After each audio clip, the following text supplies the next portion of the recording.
aí, pessoal? Estamos aqui novamente com o nosso novo podcast Obstetrícia em Foco. Hoje será nosso terceiro episódio. A gente vai falar sobre um tema super relevante, que é a assistência pré-natal.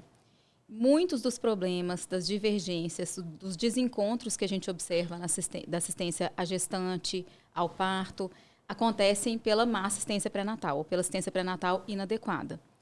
No outro episódio, a gente falou um pouquinho sobre assistência pré-concepcional, sobre a consulta pré-concepcional, e a gente vê que o pré-natal começa lá atrás, lá na consulta pré-concepcional. E são tantos os fatores, tantos os pontos que a gente tem que abordar na assistência pré-natal, vai muito além das consultas. Então, hoje a gente queria trazer essa discussão para vocês, e a gente queria agradecer também por todas as devolutivas, os feedbacks que a gente recebeu, e lembrem que vocês nos encontram nas nossas redes sociais, no YouTube e no Spotify. Vamos lá, pessoal, contar um pouquinho para essa galera aí sobre assistência pré-natal? Bom, começando, a assistência pré-natal é toda mulher em idade fértil com um atraso menstrual, a principal suspeita dela é gestação. Então, essa mulher deve ser avaliada para a presença ou não de gestação e, uma vez feito o diagnóstico de gestação, ela deve ser inserida em um serviço, seja ele o SUS ou Sistema Suplementar de Saúde, ou de forma privada, para iniciar o seu pré-natal, a sua trilha de assistência pré-natal. Nesses encontros, são várias coisas que a gente vai ter que fazer e várias coisas que a gente terá que fazer e orientar a paciente em cada fase da gestação.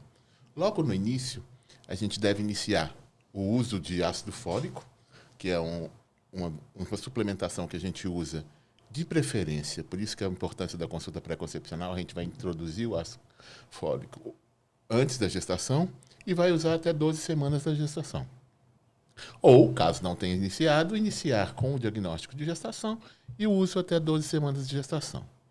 A partir daí, a gente tem exames, sorologias iniciais para poder iniciar esse pré-natal, como tipagem sanguínea, exame de VDRL, HIV, glicemia e outras sorologias para poder ver a questão de imunidade dessa paciente e a necessidade ou não de vacinações na gestação, que vai ser um tema que a gente vai falar mais na frente.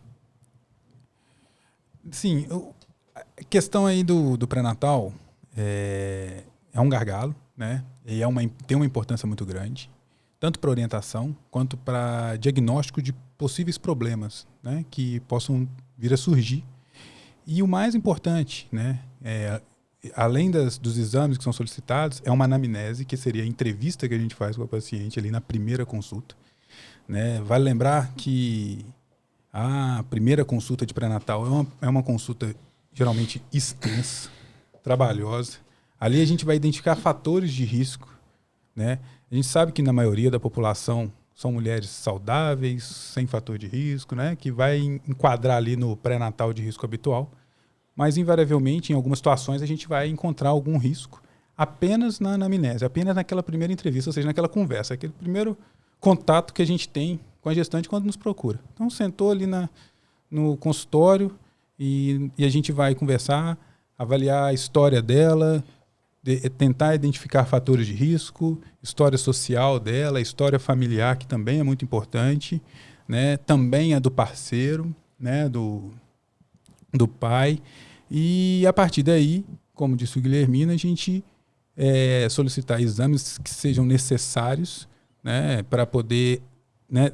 Importante dizer, que exames são esses necessários? São exames principalmente naqueles os quais a gente pode intervir para poder fazer um determinado tratamento, uma determinada conduta que vai melhorar ali a evolução da gestação. Então, seja uma anemia, seja uma alteração de alguma sorologia, que a gente, quando fala sorologia, a gente quer dizer que são basicamente as doenças infecciosas, aí entra sífilis, HIV, as hepatites, toxoplasmose, né, que são todas doenças que, se tiver alguma alteração, a gente pode fazer alguma medida para poder evitar possíveis problemas. Né? A partir daí, a gente vai fazer também pré-natal todas as orientações, a gente vai conversar sobre essas orientações sobre plano de parto, orientações sobre alimentação, orientação sobre vacinação. Né? A gente também vai orientar sobre questão ultrassonográficas, exames de ultrassom necessários. Então, acho que aqui já dá para a gente dar essa introdução aqui e a gente começar a discutir esses temas que são mais importantes e frequentes na consulta pré-natal. Eu costumo dizer que a primeira consulta de pré-natal é um interrogatório, né? Exato. Porque a gente tem que conhecer a paciente. Eu normalmente começo perguntando, me conta a sua história, deixa ela falar primeiro. Dali você já começa a entender quais são os medos, quais são as expectativas dela. Tem paciente que já chega e fala, estou grávida de tantas semanas, meu neném. Agora, tem outras que já chegam falando assim, eu tenho endometriose. Você vê que ela tem uma outra preocupação antes mesmo da própria gestação, né? Então, é uma oportunidade dela contar e a gente vai interrogar. A gente está numa medicina muito mais preventiva hoje em dia, a gente tem que identificar fator de risco, né? Tem como a gente diminuir a chance de prematuridade para aquela paciente que tem fator de risco, de síndromes hipertensivas, de restrição de crescimento, de acordo com a história dela, com a história familiar dela, né? E assim, a gente precisa... Por exemplo, após a primeira consulta ali, a gente, identificando o risco, trabalhando as questões, orientações e tudo mais, um assunto muito interessante que as pacientes gostam muito é a questão, como é que eu vou fazer a questão de ultrassom, né? Muitas pacientes, elas já chegam com ultrassom, né? Já fez o diagnóstico e já chega com aquele primeiro ultrassom. Já outras pacientes, elas já, né, a partir do momento que realiza o beta-HCG e vai fazer a primeira consulta pré-natal, e ali a gente faz esse interrogatório, essa entrevista, no qual a gente vai conversar com a paciente, identificar riscos, estratificar quais são os riscos daquela possível gestação. Após a realização da entrevista, após o exame físico, a gente volta na consulta e a paciente fala assim, doutor, eu quero saber como é que está a minha gestação, quero fazer ultrassom, e isso faz parte, sim, também do pré-natal e da orientação. Vale um pouco a gente aqui falar um pouquinho dessa questão dos ultrassons. E na primeira consulta de pré-natal, toda paciente vai sair dali da consulta com a solicitação de ultrassom de primeiro trimestre. Esse ultrassom de primeiro trimestre é extremamente importante. É um ultrassom que vai identificar se a gestação ela está intraútero, né? Se ela está dentro do útero. Para quem não sabe, em algumas situações pode ter gestações extrauterinas fora do útero. É importante a gente já ter esse diagnóstico. Identificar se a gestação tem uma viabilidade, né? Identificar número de embriões, né? Para ver se não é uma gestação gemelar, né? São as gestações múltiplas, outras gemelar. Avaliar através da medida do saco gestacional ou do embrião qual a possível idade gestacional e se essa idade gestacional ela está compatível com a data da última menstruação que a paciente nos informou. Algumas situações elas não vão informar a data da última menstruação e o nosso cálculo vai ser feito a partir desse primeiro ultrassom. Então, o ultrassom obstétrico de primeiro trimestre é, sim, sem dúvida, um dos mais importantes na gestação, porque ele consegue ali definir adequadamente a idade gestacional que a paciente está, definir o número de fetos, definir se a gravidez está intraútero, né? E avaliar se já tem um embrião, né? Já tem um bebezinho ali dentro, se já tem batimento cardíaco, que é o que a gente espera no primeiro ultrassom. Depois disso, ela vai, né? Ela na primeira consulta vai ser a primeira abordagem, e mais para frente na gestação ela vai ter outros exames importantes de ultrassom a ser realizado, de acordo com etapas da idade gestacional no qual ela for avançando. A gente vai ter ultrassom de translucência nucal, para avaliação de doenças cromossômicas e também avaliar risco para doença hipertensiva na gestação. Depois tem o ultrassom morfológico de segundo trimestre, no qual vai fazer uma avaliação da anatomia do bebê. E aí, e assim por diante, vai ser feito de acordo com a necessidade e com o que o obstetra clínico está acompanhando vai precisar avaliar. Então, assim, a questão do pré-natal, ela está sempre junto com a questão do ultrassonográfico, do que a paciente ali, a gente vai trabalhando junto a consulta com orientações clínicas, junto com a avaliação do bebê através de ultrassons importantes ali para a evolução da gestação. Uma coisa importante falar do primeiro ultrassom é que você vê muitos cartões de pré-natal escrito assim, idade gestacional pelo ultrassom, idade gestacional pela última menstruação. Então, assim, a gente tem que usar um método de cálculo, o paciente tem que ter uma data só. E aí é o que você falou, o primeiro ultrassom, quanto mais precoce, mais fidedigno ele é. Não precisa ser precoce demais. Tem que ver o embrião. Mas assim, às vezes você tem uma paciente que ela tem certeza da data da última menstruação. Aí ela faz um ultrassom até 9 semanas. Se ele der uma diferença de até 5 dias, inclusive 5 dias, você vai considerar a última menstruação, não ultrassom. E aí eu costumo falar com ela, olha, qual é o método de cálculo que a gente vai usar? E falo, próximo ultrassom, quando você for fazer, você vai falar com ele que o que a gente está usando é só a última menstruação. A não ser que ela tenha dúvida, né, gente? Enfim. Isso. Mas é muito comum você ver lá, pela última menstruação, eu acho que até quando você é aluno, você às vezes até escreve assim, mas depois, quando você é profissional de saúde, pelo amor de Deus, tem que ter uma data só. E é importante, só um segundinho, é importante a gente dizer o seguinte, para os pacientes, né, e para as mulheres que estão nos acompanhando. O pré-natal, ele não é ultrassom. Exato. Tá? A consulta pré-natal, ela não é realização de exame de ultrassom, tá? Ela é muito além disso. Ultrassom são exames complementares à consulta de pré-natal. E eu vejo muitas vezes pacientes com mais ultrassom do que consulta de pré-natal, né? Então a gente tem que ter muita critério nas solicitações adequadas de ultrassom de acordo com a necessidade daquela paciente. E não sair fazendo ultrassom o tempo inteiro, porque isso não é a realização do exame de imagem, que é um exame complementar, ele de forma alguma substitui a consulta clínica de pré-natal no consultório ou no posto de saúde, seja onde for. Né? Eu estava até conversando com uma amiga que foi minha residente e ela, quando a gente decidiu falar sobre esse assunto, né, ela está morando hoje na Finlândia, já foi minha residente de obstetrícia aqui uns 3 anos atrás, a gente ficou muito amigo. E aí, quando ela mudou para a Finlândia, a gente mantém contato pelo WhatsApp. E aí, quando eu teve esse assunto pré-natal, eu falei, vou mandar uma mensagem para ela, porque, por coincidência, ela está grávida, está com 38 semanas, e a gente vem conversando sobre a gestação dela. E aí eu falei assim, ô Marina, me dá uma noção de como é que é o serviço de ultrassom aí na Finlândia, até para eu falar no podcast que a gente está fazendo e tudo mais.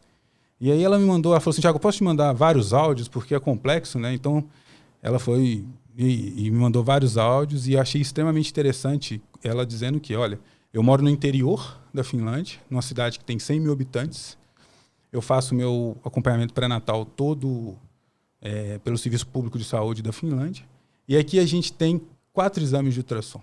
A gente não faz mais do que isso. 4 a gravidez inteira. Né? Então eu faço, e ela falou, a gente faz o primeiro trimestre, que é esse que que eu acabei de dizer, faz o da translucência nucal, que é o de 11 a 14 semanas, faz o morfológico segundo trimestre, que é o que vai avaliar ali a anatomia do bebê e tudo mais, e depois vai fazer um com 36, 37 semanas e ponto final. Por quê? Porque lá é o que mostra que tem benefício de ultrassom numa paciente risco habitual. Né? E ela ainda virou e falou assim, na capital do país, lá em Helsinki, as pacientes elas só fazem 2 ultrassons. O de 12 semanas e o de 22 semanas, e não tem mais ultrassom. O pré-natal é consulta pré-natal. O ultrassom é só de acordo com a necessidade mesmo. Isso é importante dizer, porque a gente precisa realmente entender, as mulheres precisam entender. Eu que faço trabalho muito com ultrassom, tem vezes que chega paciente para mim lá que ela tem 15 exames de ultrassom e você fica assim, né? A gente entende que aqui na nossa cultura o ultrassom é muito bom e tudo mais, a paciente se sente mais segura e tudo mais, é mais fácil, mas tem que lembrar que excesso de exame às vezes pode mais atrapalhar do que ajudar. Agora, eu confesso para vocês que tem exame que eu peço e falo com a paciente, esse aqui é um ultrassom cosmético. Né, o de 16 semanas, por exemplo. Né, é um ultrassom que a gente não precisa dele, mas a paciente ainda não sente o bebê mexer. Ou ainda não sabe ela quer confirmar o sexo. Sim. Né? Então, eu falo com ela, esse exame aqui é um exame cosmético. Porque, na verdade, é um exame complementar, né? O próprio nome já diz, um exame complementar. Ele não é o exame principal, vamos dizer assim, né? O que a gente tem de principal no pré-natal são as consultas, é o atendimento, é o assentar com a mulher, conversar com ela, entender o que está acontecendo, conhecer a saúde, fazer as orientações todas, né? Uma coisa que elas perguntam sempre na primeira consulta, porque eu acho que a primeira consulta, que normalmente acontece aí em torno de 7, 8 semanas, né? Quando elas descobrem um pouco mais cedo, mas a primeira consulta ela chega com muita dúvida, né? Com muitas dúvidas em relação àquele processo. E eu percebo que se a gente já começa esclarecendo todas, elas ficam muito confusas, porque é muita informação num período de tempo curto para tanta informação, né?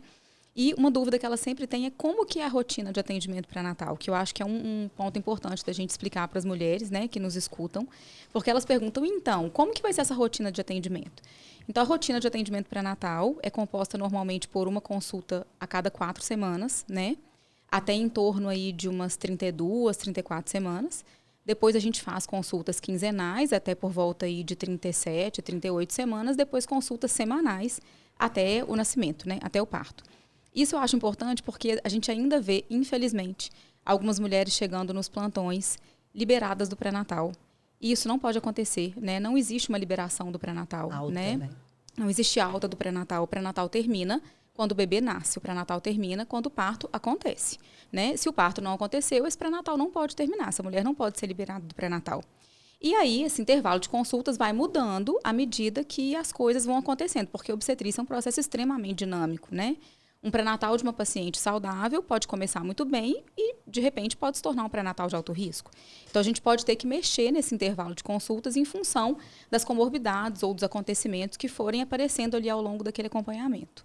Aliás, o Ministério da Saúde fala que, por um baixo risco, 6 consultas são suficientes. Agora, é claro que tem paciente que não tem o contato do médico. Sim. Quando fala nessa rotina de mensais até o 8º mês, quinzenais a partir daí e semanais no 9º, por quê?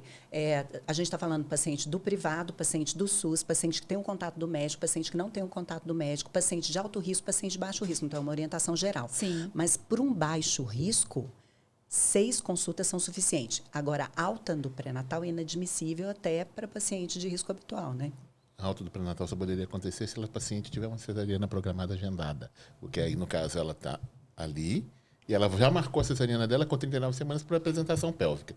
Ela não recebeu, verdade, ela não recebeu alta. Ela teria uma consulta na semana seguinte, só que na semana seguinte ela vai estar fazendo a cesariana dela. Verdade. Então, a paciente com a cesariana eletiva, você não dá alta. Porque você manda ela marcar, Agenda. tipo, se acontecer alguma coisa e não ganhar, você volta aqui. Mas, do contrário, ela está liberada ali. Agora, quem vai aguardar parto vaginal, nem que seja aguardar parto, trabalho de parto para fazer cesariana, ela deve ter consultas até ela ser admitida em trabalho de parto na maternidade. E aí, pode falar mais de algum outro assunto interessante? Dieta, vacina, o que vocês acham aí que a gente pode Vacina. falar de Eu vacina? adoro vacinas. Guilhermina é o rei das vacinas. Vacinas. A gente tem dois calendários, basicamente, que a gente segue. A gente tem a Sociedade Brasileira de Imunização e a gente tem o Ministério da Saúde. Pelo Ministério da Saúde, toda gestação deve ter acompanhada de uma DPTA, que é difteria, coqueluche e tétano, e que você vai fazer na gestação a partir de 20, 27 semanas e vai se repetir todas as gestações. O objetivo disso é, a partir do momento em que a gente entrou com essa vacinação de DPTA, o que a gente apresentou foi que uma evolução de uma queda acentuada da presença de coqueluche e de tétano neonatal e materno, sendo que em 2002, aproximadamente, a gente recebeu da OPAS a erradicação dessas doenças no país pelo nosso Programa Nacional de Imunização. Então, a realização dessa imunização é muito importante para proteger tanto mulheres quanto bebês. Inclusive, algumas sociedades orientam a vacinação DPTA pelo componente coqueluche, principalmente, para quem participar do cuidado do bebê. Porque se a pessoa tem uma atividade externa e volta, ela pode ser portadora de coqueluches. Enquanto esse bebê não estiver imunizado, ele poderia ser acometido da patologia. A outra vacinação muito comum é a vacina da gripe, que é sazonal e que foi colocada no calendário. Por quê? Porque quando a gente observou, quando a gente teve a epidemia, que apesar das gestantes serem uma porção muito pequena da população, elas representaram uma grande porção de mortalidade e morbidade. Então, foi considerado um grupo de risco e colocado como critério gestacional. Você se engravidou, você deveria usar a vacinação para a gripe para poder evitar um quadro de H1N1 que geralmente pode se complicar na gestação e no puerpério. A outra vacina também utilizada nesse período é a hepatite B, se você não tiver vacinação completa ou desconhecer o status vacinal ou não for vacinada.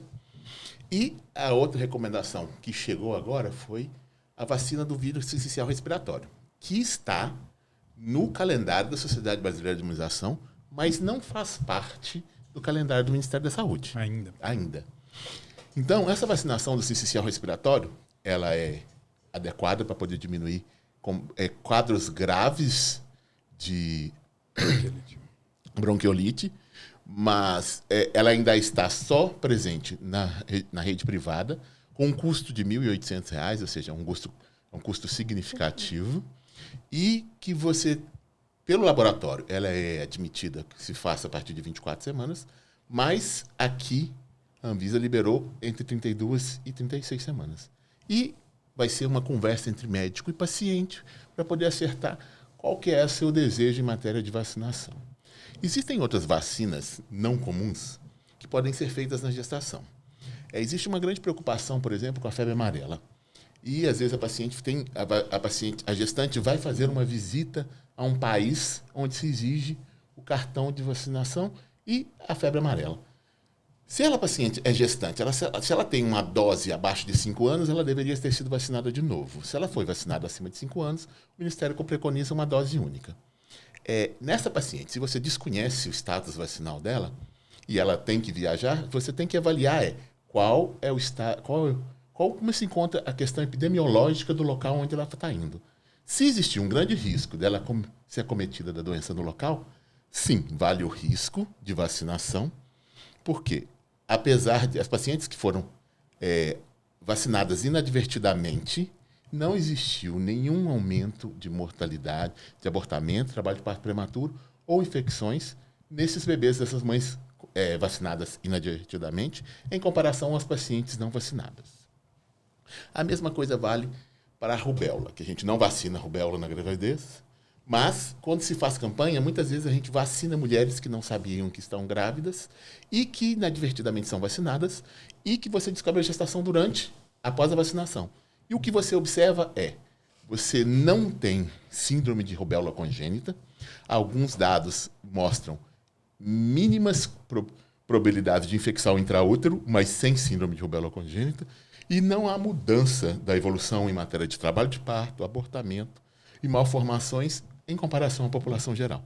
Então, não é recomendado, mas uma vez que você tomou inadvertidamente, você não deve se preocupar ou achar que alguma coisa muito séria vai acontecer com o seu neném. Uma coisa importante o colega que faz a atenção, ele deve colocar no cartão de pré-natal exposição à vacinação durante a gestação. Para o colega pediatra que vai acompanhar esse bebê, poder fazer um segmento adequado com esse bebê. Então, assim, para a gente resumir, e aí vocês me corrijam. Então, as vacinas recomendadas, a gente está falando de DPTA, DTPA, H1N1, que é a gripe, Covid, Isso. a gente não chegou a falar, né, o Covid, e hepatite B no caso das mulheres que não são imunizadas. Sim. Isso é recomendado. Sim. Nós temos agora a novidade, que é a sincicial respiratório, que é a bronquiolite, que tem essa recomendação na Sociedade de Imunização. Ainda o Ministério da Saúde não recomenda, tanto que não tem no serviço público. As outras todas, vale dizer, estão nos postos de saúde. Então, né, é oferecida pelo Serviço Público de Saúde. Já a da bronquiolite, não. E esses outros casos de febre amarela, rubéola, meningite também, aí são casos que devem ser individualizado de acordo com a situação daquela gestante no momento ali da consulta, né? Em casos de viagem ou de exposição alta, maior exposição a determinado risco de contrair a doença, é isso? Exato. Sim. E quanto ao Covid, saíram vários trabalhos recentes agora mostrando a segurança da vacinação na gestação e o que se existia, se é seguro ou não fazer na gestação. Hoje, com a quantidade de trabalhos existentes, já se provou que é seguro fazer a vacinação durante a gestação e vai valer também em relação o Ministério da Saúde recomenda a vacinação de acordo com as campanhas e se a paciente não tivesse sido vacinada e quisesse vacinar na gestação, ela pode fazê-lo sem nenhum tipo de risco para a gestação, não para o bebê. Acho que ficou claro a vacinação, né? Uma coisa de pré-natal que a gente vê, né? Muitos médicos suspendendo a atividade física no primeiro trimestre, né? Atividade física não causa abortamento de primeiro trimestre. Mas é uma dúvida muito frequente, né? Assim, eu posso manter a atividade física que eu faço? Normalmente a gente suspende as atividades de alto impacto, né? Vôlei, o risco de queda, hipismo, por exemplo, ciclismo, mas o ciclismo indoor ela pode fazer, é a questão da queda mesmo. Evitar rapel. Isso. Luta. Mergulho. Luta, talvez. Sim. A luta você pode liberar desde que não seja combate, corpo a corpo. Ela pode fazer Isso. com o saco de pancada, Isso. aí Não, tudo bem. Não dá para lutar taekwondo. Eu vou contar uma história engraçada que teve comigo. Minha paciente, professora de taekwondo, é assim que fala, né? Taekwondo. Professora, e aí ela falou assim, eu posso continuar fazendo? Eu falei, pode. Que eu imaginei que fosse tipo karatê, tipo, né? Judô. Claro, pode. Aí, quando veio as Olimpíadas, eu tô vendo cada chute no abdômen, assim, né? Que eu falei, Jesus amado. Aí conversei com ela, falei assim, você contou lá na academia que eu falei pra você continuar? Ela falou, contei que podia. Eu falei, fala que meu nome é outro, viu? É Rosana. Não fala que... Não, fala que é Gisele. Não fala que é Gisele. Mas, enfim, a gente tem que conhecer dos esportes, né? Que a paciente pratica. Eu achei que eu sabia o que era taekwondo. Taekwondo. Eu oriento as minhas pacientes, não sei, talvez cada um podia até falar um pouquinho. A minha orientação de primeira consulta do paciente em relação à atividade física é... Você tem a orientação... Eu gosto muito de falar sobre o Pilates, até para reforço muscular e tudo mais, questão de posicionamento, de postura, né?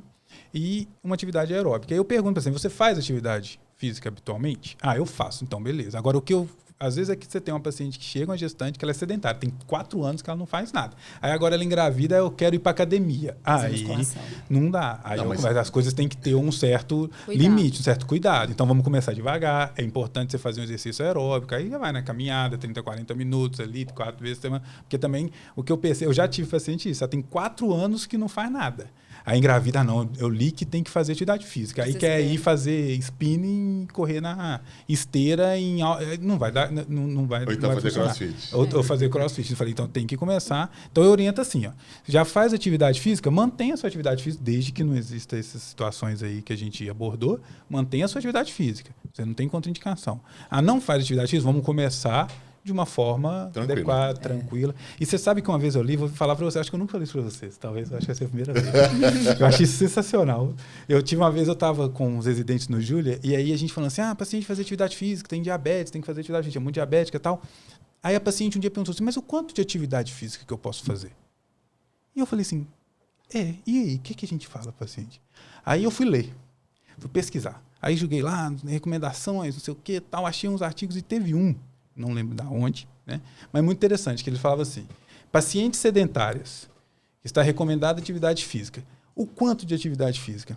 O suficiente que ela consiga fazer uma caminhada ou uma corrida leve em que ela possa cantar uma música em voz alta e não cansar. Impossível. Eu achei isso sensacional. É um bom parâmetro. É um bom parâmetro, porque você consegue falar assim, não, você vai correr 5 quilômetros. Então ela está fingindo. Você vai correr. Fazendo, aí assim, você vai fazer uma caminhada. Se você está achando que está cansando, tenta cantar uma música que você gosta. Isso tá no trabalho, é sério. Tenta cantar uma música que você gosta. Se você conseguir cantar sem ficar ofegante, em voz alta, tá tudo bem. Tá tudo bem, pode continuar. Porque, na verdade... Faz uma lógica. De forma indireta, te ajuda a avaliar o esforço. Então, nenhum, né? Pode ficar deitada no sofá. Porque se você vai fazer uma corridinha leve e andar cantando, porque a recomendação é... Não é cantar o tempo todo, não. Não é cantar o tempo todo, não. É cantar para testar se tá tudo bem. É porque elas ficam na dúvida, até onde eu posso ir? Porque, olha só, Thiago, o que se recomenda? Não ultrapassar 75% da frequência cardíaca máxima. Sim. Numa caminhada, ela nunca vai ultrapassar 75% da frequência cardíaca máxima. A corredora, a gente adequa o treino, ela vai vai correr com frequencímetro. Não deve correr mais do que 1 hora, ela pode correr até 3 horas no dia, mas não pode ser 3 horas consecutivas e não pode ultrapassar 75% da frequência cardíaca máxima. A caminhada, normalmente você orienta assim, evitar conversar com alguém, porque você diminui o ritmo, você tem que perceber que houve um aumento da frequência cardíaca, da frequência respiratória, sem ficar exausta. Bom. Sim, essa é a ideia. Agora, por exemplo, musculação, uma dúvida muito grande, assim. A musculação, a orientação que a gente tem é evitar, preferir treinos de resistência aos treinos de hipertrofia. Quer dizer, diminuir a carga e aumentar a repetição. A gente tem que lembrar sempre se a paciente tem um treino ou não. Porque se a paciente já fazia musculação do tipo treino hipertrófica, você vai pedir Ela pode. pra poder, ela pode fazer, mas você vai mudar, porque a gente tem que lembrar, inclusive, que tem fatores de articulares, que se ela aumentar, progredir a carga durante a gravidez, ela pode se machucar. Na verdade, não é que o exercício de hipertrofia, que é muita carga e menos repetição, prejudique a gravidez. Mas porque o líquido vai para o terceiro espaço, Sim. então a fibra muscular fica mais susceptível a ter lesão. E a força é a mesma. É só por isso. Então, assim, eu tenho grávida que continua fazendo musculação com treino para hipertrofia. Ela só tem que estar ciente que tem mais risco de lesão. Sim. Né? Enfim. Agora, essas pacientes que elas estão já habituadas, é mais fácil de lidar. Isso é só adequa o treino, né? Então, por sempre. exemplo, abdominal, posso treinar abdominal? Pode, mas a partir da segunda metade, evitar aquele abdominal clássico, Sim, deitada com a barriga para cima para não dar hipotensão Você vai usar supino. Mas pode fazer o abdominal de lado, Sim, pode fazer na Prancha. cadeira. E de prancha. preferência ter a avaliação de um educador físico, Exato. né? Assim, é importante Sempre. a gente trabalhar de forma multidisciplinar. Eu sempre falo com elas, assim, quem já é ativo, já faz atividade física, descobriu a gravidez, elas falam, né? E aí, vou poder contar quanto? Quando? Para o educador físico, ela tem que contar naquele momento. Porque precisa de um ajuste ali, né? Exato, de um ajuste de ajuste treino. na ficha, de um ajuste da intensidade, de um ajuste do tipo de exercício que ela faz, que ela vai se adequar melhor naquele momento. Então, é sempre bom trabalhar dessa forma multidisciplinar, porque aí a gente fica aí coberto, né? E com proteção maior de lesão. Vocês orientam meia elástica? Depende. Paciente que Na consulta, primeira consulta pré-natal? Sim, mas Eu sim, oriento. para todas. Pra todo mundo? Para todo mundo, não. Orientação. Não, minha pergunta, vou repetir. Primeira consulta de pré-natal, né? Você vai dar aquelas orientações finais. Vai manter o uso de ácido fólico, que você falou, você vai usar as vacinas tais que a gente já falou, você vai fazer atividade física dessa forma que a gente já abordou aqui um pouquinho. Alimentar a cada 2 ou 3 Aí horas. nós vamos falar um pouquinho da alimentação depois, mas a minha questão é a meia elástica de média compressão, profilática, não tanto na questão aí de edemas, né? Evitar edema. Vocês orientam as pacientes, Para todas as aquelas que trabalham sentadas e tudo mais? Para todas as pacientes, não. Depende da atividade física dela, depende do tipo de trabalho dela. Pacientes que trabalham em pé muito tempo, o dia inteiro, eu vou recomendar, porque ela vai começar a edemaciar, vai aumentar a questão dos vasos que vão romper, vai aumentar o desconforto e então vale a pena. Agora, paciente que é atleta, que não trabalha muito tempo sentada ou em pé, fica a critério e da história familiar. Tem história de insuficiência venosa? Tem, nós vamos usar. Não tem. Aí eu sempre coloco, olha, por enquanto está tudo bem. Vamos esperar a partir de 20 semanas, 28, 24, se vai começar a edemaciar. Se começar a edemaciar, a gente tem a possibilidade de usar, sim. Eu acho que é uma boa ferramenta para diminuir o edema no final da Que o gestação. edema da grávida é doloroso, né? Exatamente. Ela sente dor para movimentar Isso, o pé. E depois que ele está instalado, Não tira volta. fácil. Eu recomendo também. média compressão, Média né? 20 a 30 milímetros de Exato. HG. Isso. Média E compressão. porque, assim, por causa da progesterona, Sim. você tem uma vasodilatação e a parede vascular, a parede do vaso sanguíneo tem uma fragilidade, né? Uma certa fragilidade.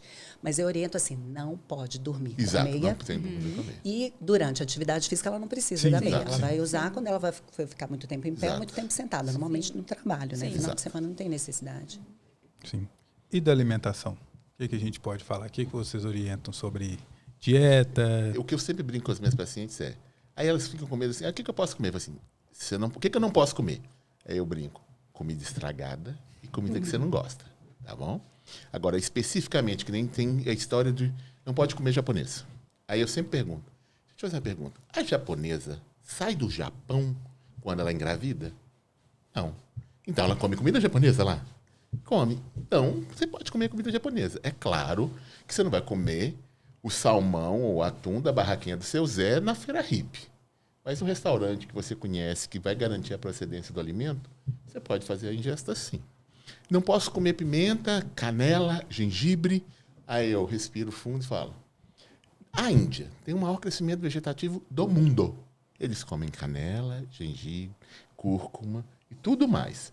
E continuam nascendo menino. Então, não é isso.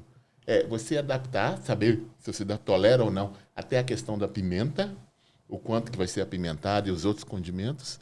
E se você faz uso já, tudo bem. E lembrar que, às vezes, o estômago da grávida fica mais sensível, principalmente no primeiro trimestre. Então, algo que você comia tranquilamente, você pode passar mal. Mas isso não quer dizer que tem algum evento adverso que vai acontecer sobre a alimentação.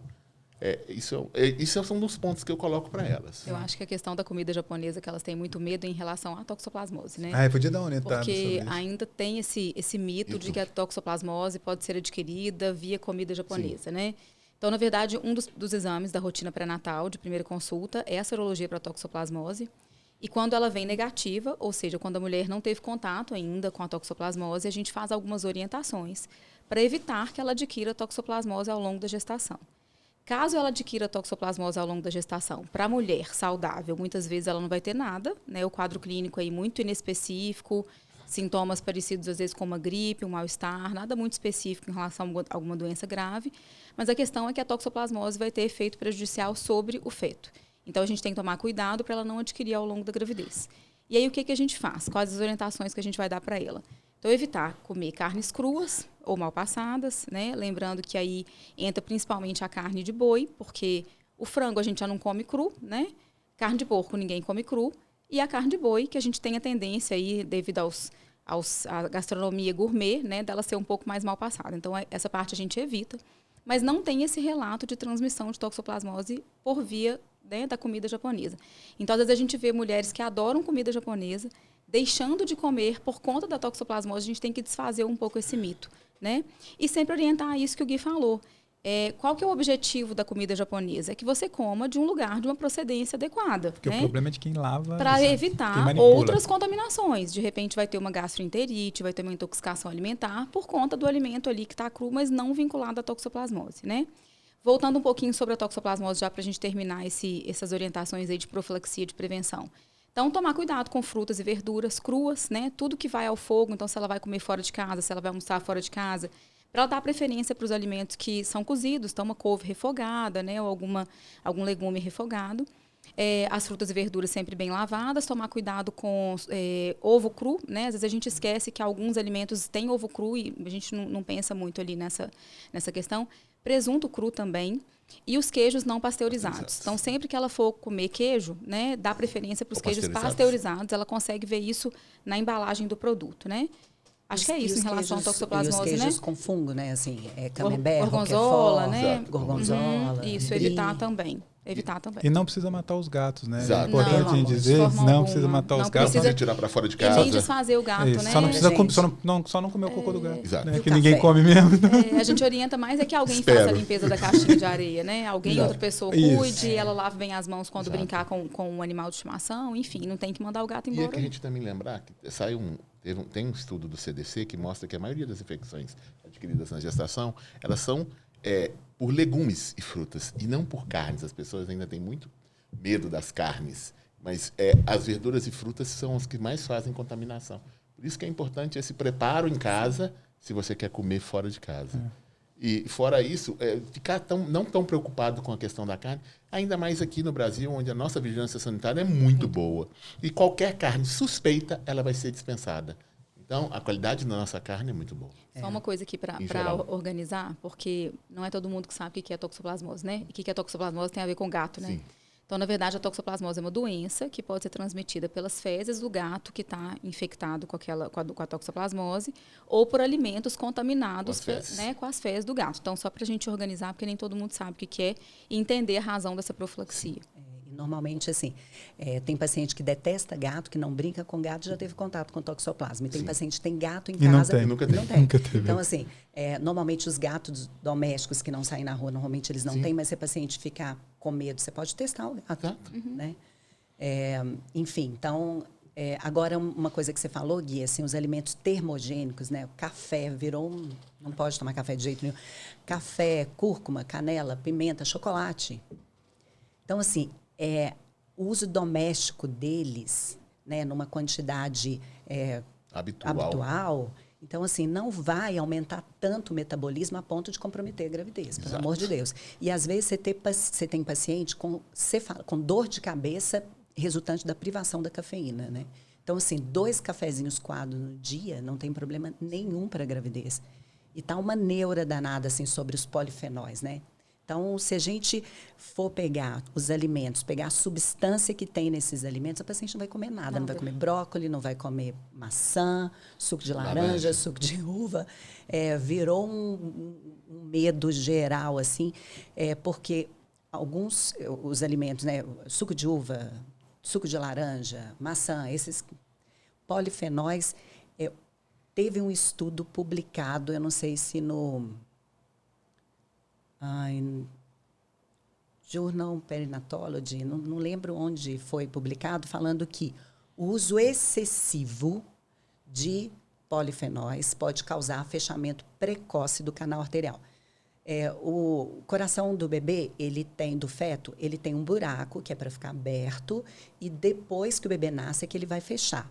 Então, algumas substâncias com ação anti-inflamatória pode causar o fechamento precoce do canal arterial. É por isso que a gente não usa anti-inflamatório na gravidez, né? Quando a gente quer alguma medicação com ação anti-inflamatória, a gente usa corticoide, não o anti-inflamatório propriamente dito. E aí, muita gente parou de tomar suco de uva, parou de tomar suco de laranja, comer frutas vermelhas por causa dos polifenóis, né? Então, assim, acaba trazendo assim, um desastre mesmo para... Alimentar. Sim. Isso aí, sim. Tem a teoria aí do pânico, né, do medo, do desespero, assim, aquelas questões assim, sai um estudo, né, eu vou para a mesma onda da Tâmara para entrar em trabalho de parto, sabe? Que não está muito no assunto, mas é a mesma coisa. Sai um estudo falando que Tâmara ajuda a entrar em trabalho de parto. Aí começa a comer 6 tâmaras, a paciente passa mal por causa das tâmaras e continua comendo tâmara. Com alto índice glicêmico, justamente, né? Uma fruta então, assim, é mais ou menos a mesma ideia. Você pega a gestante, tomar café o dia inteiro, 2 litros de café por dia, é uma coisa. Tomar 2 xícarazinhas de café não é problema nenhum.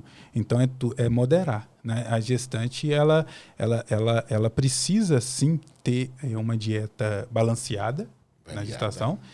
Tem que ter proteína, tem que ter carboidrato, tem que ter gordura, tem que ter lipídio, tem que ter tudo. Mas nada excessivo. Se ela fizer dessa forma, não vai ter problema comer nada, desde que não seja algo que seja realmente contraindicado.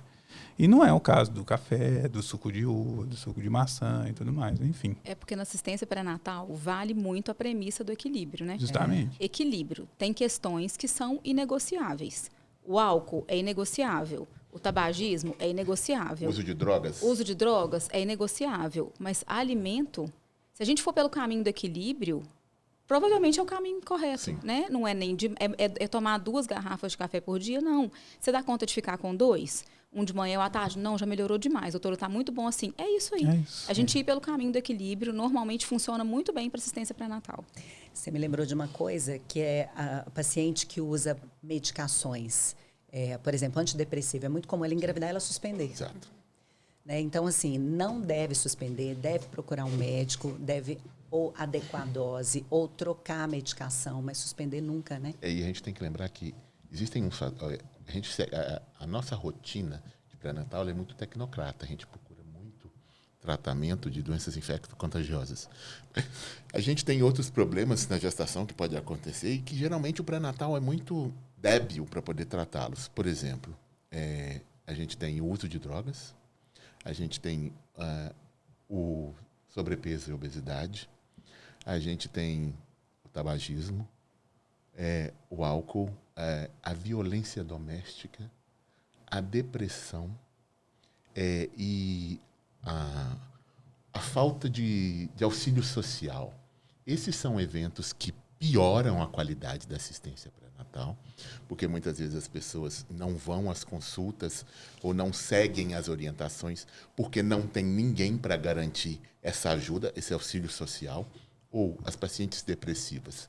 Se a gente olhar muito bem, 20% das pacientes do total de gestantes vão apresentar um quadro de depressão, seja durante a gestação ou no pós-parto. E a grande maioria delas não vai ser tratada. Porque com encontros de 15 minutos, se o cara não parar, se o provedor de saúde não parar e perguntar como você está, ela não vai falar. Até porque a questão da saúde mental é muito grave. As pessoas ainda têm muito preconceito em relação à saúde mental. Então, as pessoas, muitas vezes você pergunta para a pessoa como é que ela está, você está vendo que ela não está bem, e ela fala, está tudo bem. Então, você não tem como extrair isso. Então, você precisa de mais cuidado, mais confiança para poder tirar isso da paciente. Mas se você está vendo, por exemplo, às vezes uma paciente que te fala para você que está desanimada, que está cansada, está com dificuldade de trabalhar, não consegue fazer atividade física, consegue cuidar de medo do múltiplas filho. queixas Múltiplas em todas queixas. as consultas. E você vê que a hemoglobina é normal. Você dosou vitaminas, não tem nada do ponto de vista muscular. Ela não é vegana ou vegetariana. Tem um outro fator ali que a gente tem que levar em consideração. Muito provavelmente o fator mental. E a gente tem que lembrar para elas que existem drogas seguras para serem usadas na gestação e que eu sempre brinco com elas um bebê feliz precisa de uma mãe feliz. Então, não há problema nenhum de usar antidepressivos. A gente tem antidepressivos adequados para usar na gestação. Se você já usa antidepressivos que não são adequados, a gente vai substituir por aqueles que são. E não tem problema iniciar nem durante a gravidez, nem no pós-parto, e não vai impedir a sua lactação. O importante é você cuidar da sua saúde mental. Quanto à parte da assistência social, a gente vai ter que tentar olhar com ela o que existe de rede de apoio para ela. Vai ser família? Vai ser amigos? Quem que vai poder prover isso? Para poder diminuir o risco dela não se cuidar adequadamente, não cuidar do bebê adequadamente, não tomar as medicações e que muitas vezes vai levar ela a ter um evento adverso na gravidez. Por exemplo, uma paciente diabética sem suporte social, com um filho rede ainda, de apoio, né? ou seja, sem rede de apoio, ela não vai cuidar direito da dieta dela, ela não vai fazer as medições de glicemia adequadas, não vai usar a insulina de maneira adequada, o que vai repercutir em alterações durante a gestação relacionadas ao mau controle, que se deve à estrutura social em que ela se encontra. Então, e a gente deve ter cuidado, por exemplo, paciente com sobrepeso e obesidade. Tomar cuidado, porque as pacientes, é uma coisa que é muito importante, que o médico geralmente fala com a paciente: você está obesa, sua gestação é de risco, você vai ter uma pré-eclâmpsia, você vai ter um diabetes. Você não precisa contar para a paciente que ela é obesa. Ela tem espelho em casa. Ela briga com isso a vida inteira. O que você tem que fazer é tornar-se um aliado dela, explicar a importância de um controle dietético na gestação, explicar as implicações do não controle dietético e o ganho de peso excessivo na gravidez com sobrepeso e obesidade, e isso o que acarreta para ela e para o bebê. E quando você faz uma orientação e consegue fazer ter uma equipe multidisciplinar, mandar para fisioterapia, mandar para nutrição, mandar para psicologia, você consegue um suporte. Ela não vai virar um atleta, mas ela começa a entender a importância daquilo e você pode começar a criar o hábito para ela manter-se depois numa atividade física que vai culminar com uma mudança de hábito, de estilo de vida e provavelmente com uma perda de peso ou uma manutenção de um peso menor, porque uma queda de 10% do peso corporal já diminui muito das patologias que ela pode ter. Então, isso é muito importante a gente abordar essas coisas. O uso de droga não é negociável, mas é outra coisa que a gente tem que lembrar, por exemplo. A paciente que usa droga, a gente tem que lembrar que o vício não é falha de caráter, é doença. É doença.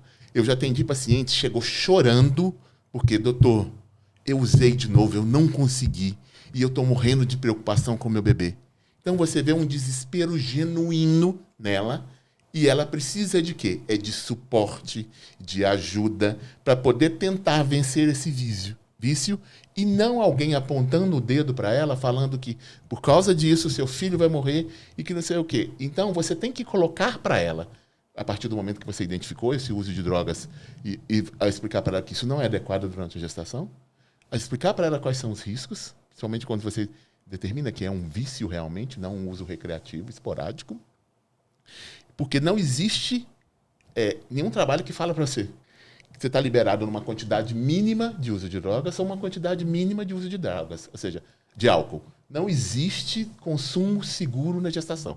Não existe esse trabalho feito, porque ninguém vai dar para alguém e comparar com quem não tomou por causa do risco inerente daquilo. Então, a gente tem que tomar cuidado com as pacientes que tenham algum tipo de vício, seja tabagismo, seja maconha, cocaína ou qualquer outra droga, tentar tirá-la deste lugar e sem imputar culpa. É claro que a gente vai orientar. Se você fuma, seu filho tem maior risco de crescimento intrauterino restrito, tem maior risco de descolamento de placenta. Ela tem que entender que se ela continuar, o filho dela tem esse risco e quando acontecer, estava previsto.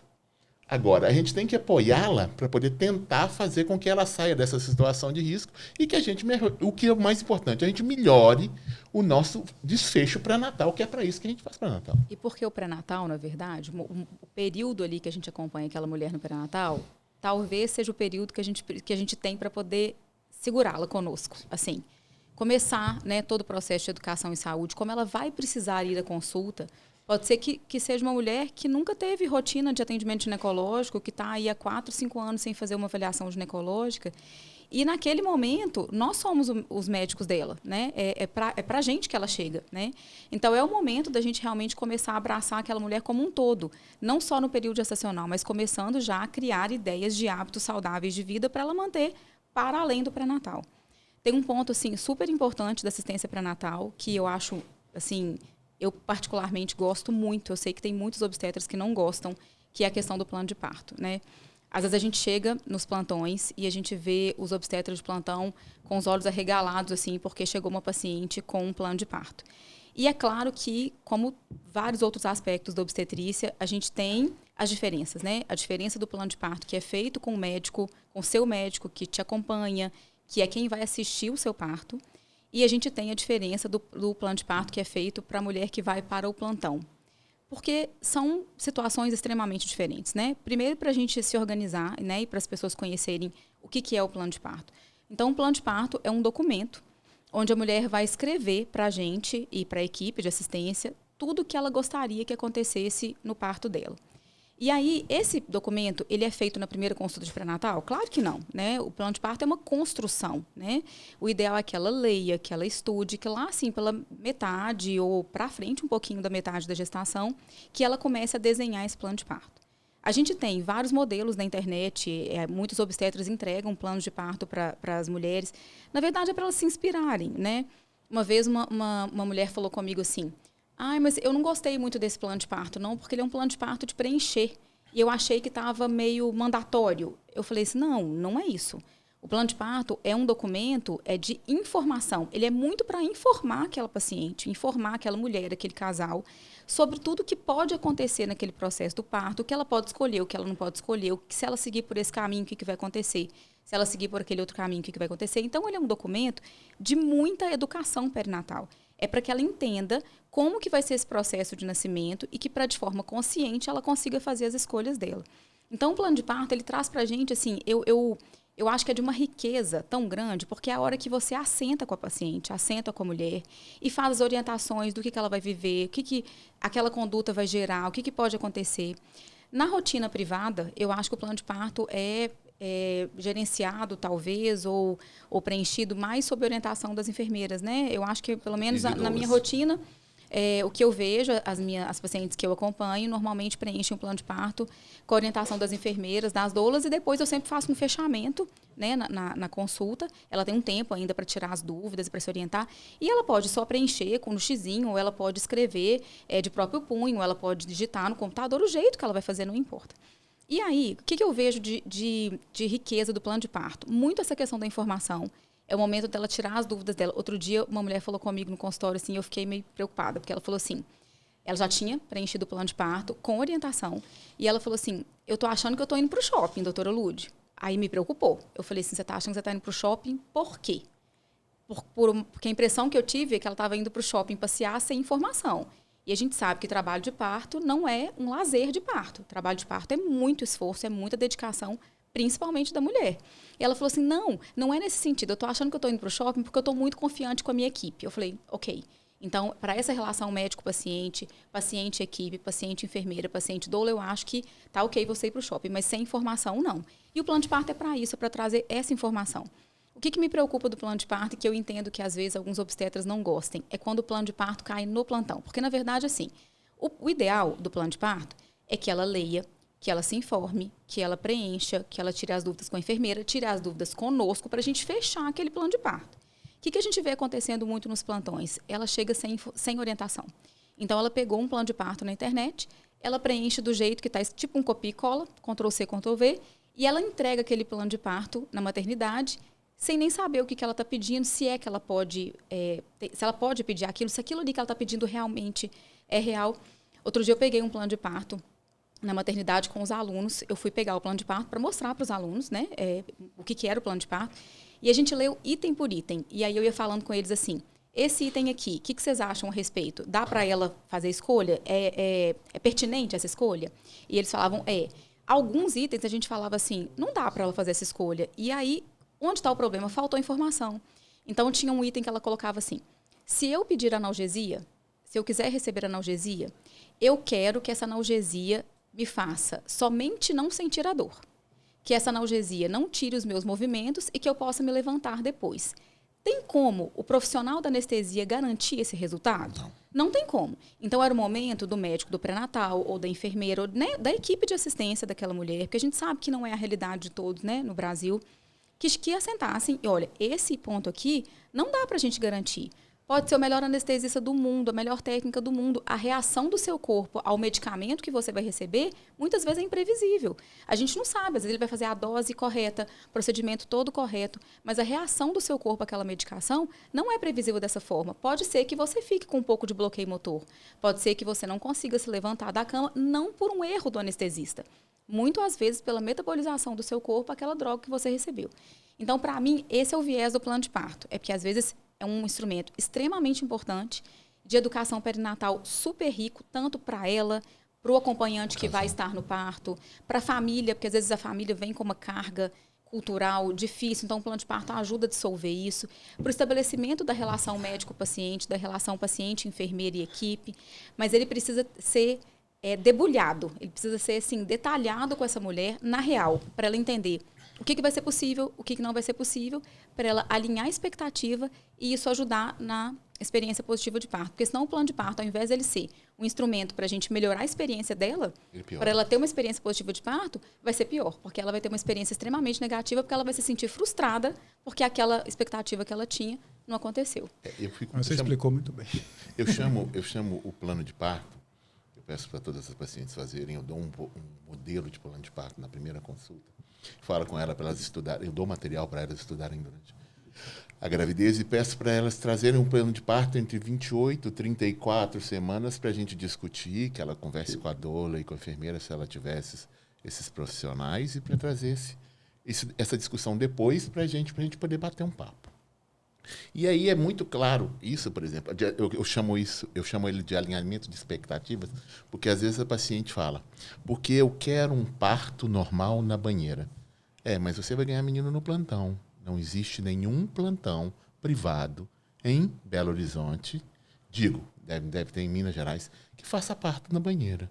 Se o seu desejo real, se isso é importante para você, você deve pegar o seu plano de parto e ir para um hospital que faça esse tipo de serviço para você, por exemplo. O Hospital Sofia Feldman. Lá você consegue um parto na banheira sem problema nenhum.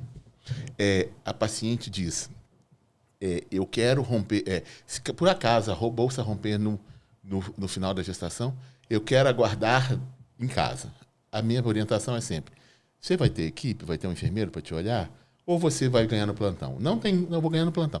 Então, você deve se deslocar até o hospital onde você vai ser atendida e ver qual que é o protocolo. As pacientes têm que entender que quando ela não tem uma equipe, ela tem que saber o protocolo da maternidade onde ela vai estar. Porque é a mesma coisa da paciente com feto em apresentação pélvica que deseja um parto vaginal e quer ganhar menino na rede privada. Isso não vai acontecer.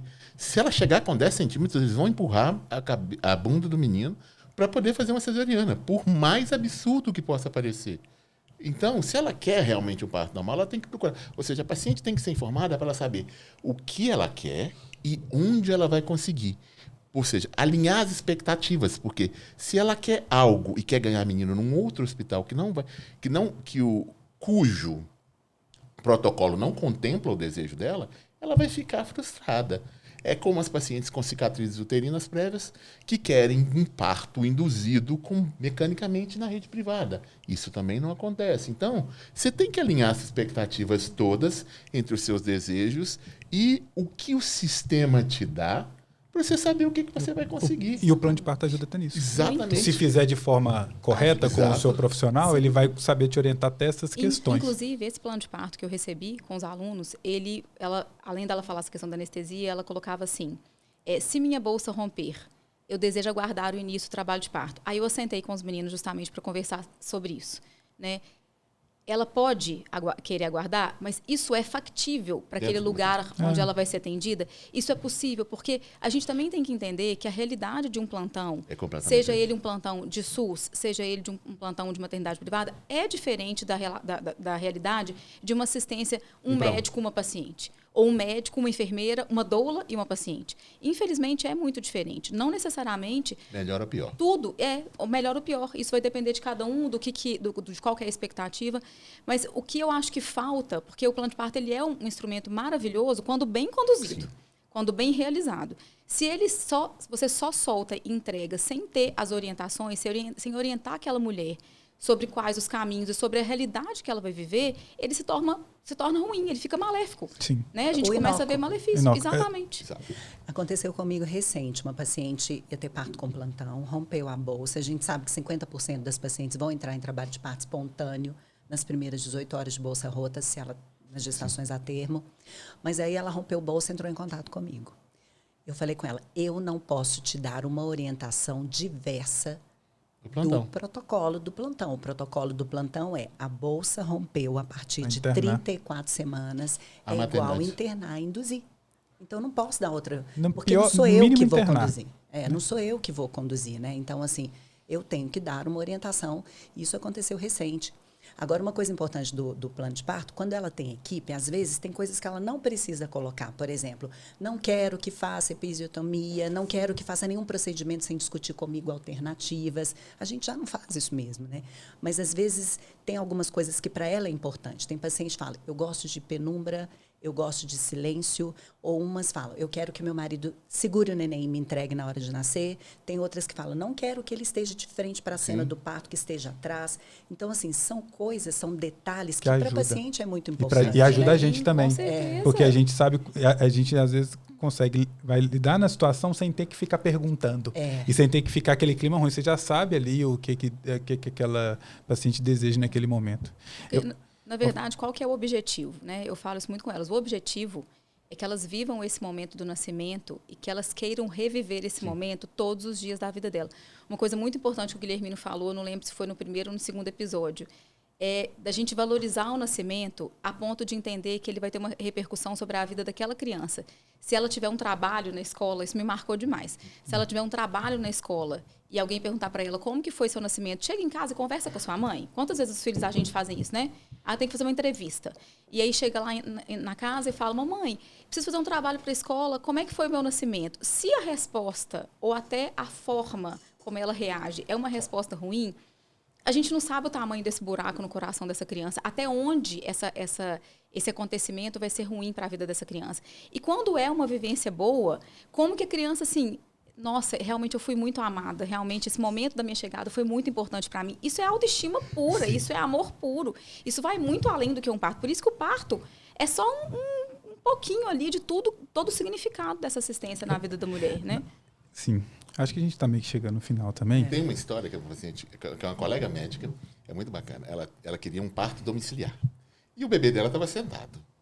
E aí ficou sentado com 37, com 38, com 39.